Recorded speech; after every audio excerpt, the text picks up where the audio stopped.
Daar is nou natuurlik een ding wat vir my baie hartseer is, en dit is die blote feit dat mense nie wil verander nie.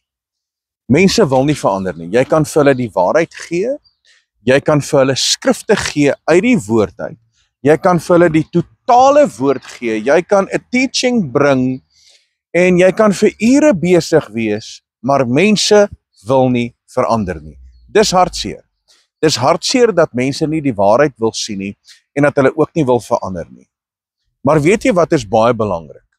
Dat ek en jy moet verander in die gees van ons gemoed. Wat beteken dit? Dit beteken dat in ons gedagtepatroon moet ons verander. Dis 'n absolute feit. Want ons kan nie dieselfde bly jaar in en jaar uit nie. Want ons moet vernuwe in ons denkwyse en in ons gedagtepatroon. Ek wil gou iets met jou deel. Onthou, 'n klompie jare terug, ek praat nou van 30, 40 jaar terug, was daar 'n sekere siening in terme van die woord. Daar was mense gewees wat 'n sekere openbaring gehad het in terme van die woord, en nou oor die afgelope paar jaar is daar weer 'n ander openbaring. Nou, hierdie is belangrik wat ek nou vir jou sê. Ons moet kan verander in terme van die profetiese tye en seisoene waar ons in beweeg. Ons moet daarvolgens verander. Want onthou, dat nie alle profetiese seisoene bly dieselfde nie. Vader praat met ons uit die woord uit, en soos wat ons in hierdie lewe begin groei, en soos wat ons verander, en soos wat ons na sekere profetiese openbarings beweeg, is daar meer openbarings in terme van sy woord. So ek het 'n klomp jare terug, het ek die woord gelees, en ek het 'n spesifieke benadering gehad en 'n interpretasie uit die woord uit, want dit was 'n ander seisoen. En nou is ons in 'n nuwe profetiese seisoen, so daarom is daar 'n openbaring wat ek ervaar uit die woord uit, waarby ons moet fokus. Mense, ons kan nie dieselfde perspektief hê nie. Ons kan nie dieselfde gedagtepatroon hê en daarby bly wat ons het in die afgelope 40, 50 jaar nie. Ons moet kan verander. Want onthou een ding, dat die woord van Skepper lewende God is 'n onuitputlike bron van lewe. Halleluja. So ek kan nooit hierdie woord uitput nie. Nooit nie. En of ek nou 40 jaar en of ek nou 50 jaar in die bediening is, ek sal altyd iets vars uit hierdie woord uitkry. Weet jy hoekom? Want daar is profetiese seisoene wat verander. En daarom moet ons perspektief verander in terme van sy woord. So ek kan nie presies dieselfde benadering hê en die openbaring hê as wat ek 20 jaar terug gehad het nie. Want ons moet verander. So gemeentes moet verander. Predikers moet verander. Predikers se bediening moet verander. En is nie dat ons verander vir die slegte nie, maar ons verander vir die goeie, want die standaard moet behou word. Die standaard moet behou word in terme van die bediening van God se woord, in terme van heiligmaking, in terme van hoe ons wandel in sy weë. Daardie standaard moet behoue bly, maar ons moet verander. Die woord leer ons dit, en ek wil vir jou lees uit Romeine hoofstuk 12 vers 2, en ons almal ken hierdie gedeelte.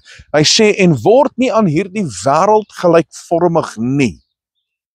Nou die wêreld gelykvormig word. Wat moet ons doen?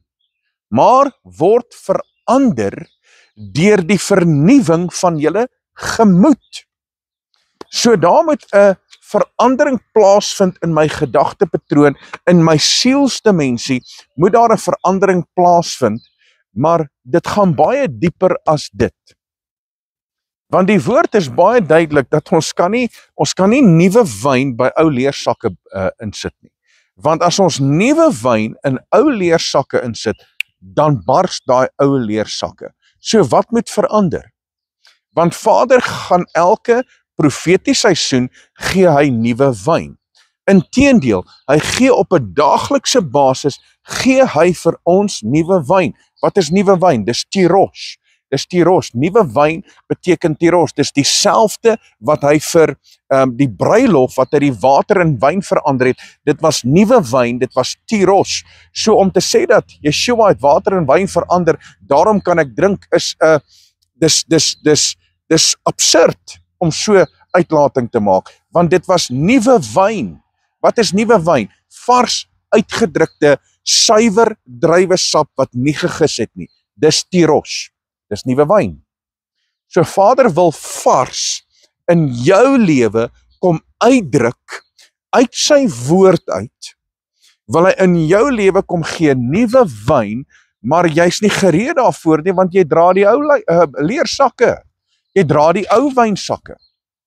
En Vader sê dit in sy woord, hy sê ouens, moenie gelykvormig word aan hierdie wêreld nie, maar jy moet verander word, waar in die gees van jou gemoed, jou gedagtepatroon moet verander en jou lewe moet in lyn kom met die profetiese seisoen wat Vader vir ons instoor het.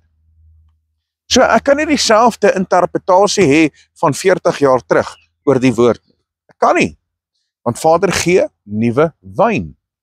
Hy gee nuwe wyn.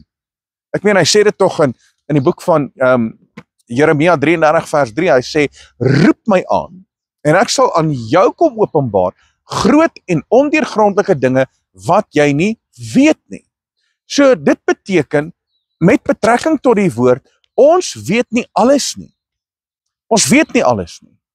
Ons ken nie alles nie. Die woord sê, ons ken ten dele, maar daar gaan 'n dag wees wat ons ten volle gaan weet, wanneer ons Yeshua gaan sien, wanneer hy afkom aarde toe, om sy koninkryk hier te vestig. Dan gaan ons alles weet, mense. Wanneer ons in sy teenwoordigheid is, dan gaan ons alles weet. Maar wat ons nou weet is, daar is 'n profetiese seisoensverandering. So daarom, verander jou gedagtepatroon, verander jou uitkyk, verander jou sienswyse, verander ooreenkomstig Vader se woord. En ek wil dit weer sê, die standaard moet nie verander nie. Jou wandel en jou heiligmaking moet nie verander nie. Hoe ons die woord interpreteer, hoe ons kyk na die woord en hoe ek funksioneer in terme van die woord, dit moet verander. Want hoe nader ons kom aan die profetiese vervulling van die eindtyd, hoe dieper moet ek en jy inbeweeg in hierdie woord. So, ek kan nie meer op die oppervlak wees nie. Vader roep ons na 'n dieper verhouding. So ek moet verander in my sielsdimensie, in my hart en in my gedagtepatroon, en eintlik moet dit my bring in 'n dieper verhouding, wanneer ek die woord lees, dat daar 'n vars inspirasie sal wees uit Heilige Gees met betrekking deur sy woord.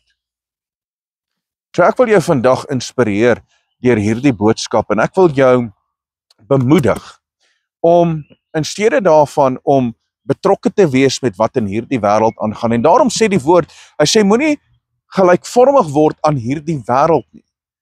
Veral in hierdie tydperk waarin ons lewe, want alles is AI gedrewe. Alles is AI gedrewe.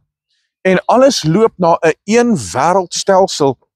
En daarom kan ons nie nou enigsins daai koneksie hê of betrokke raak met die wêreldse dinge nie. Inteendeel, nou moet ons begin om te fokus op die woord. En ons moet die profetiese seisoen raak sien, sodat ons daarvolgens kan verander in ons gedagtepatroon en in hoe ons funksioneer. Halleluja! Wanneer ons kan verander mense, dan gaan jy dinge ervaar uit sy woord uit, en jy gaan 'n verhouding hê met die lewende God wat gesleutel is uit openbarings. En dis my hartsbegeerte vir elkeen van julle. Dat ons sal ontslaa raak van menslike opinies, dat ons sal ontslaa raak van dit wat ons geleer is in terme van tradisie oor die jare, en dat ons sal terugbeweeg na die woord, en dat ons in die nuwe profetiese seisoen die woord sal begin raak sien in terme van wat Vader aan ons kom openbaar. Halleluja! Mense, ek wil hierdie met jou gedeel het op hierdie pragtige Vrydagmôre. Mag jy geseënd wees, geniet jou Vrydag en natuurlik jou Shabbat. Nou ja, wees geseënd, tot volgende keer, Shalom.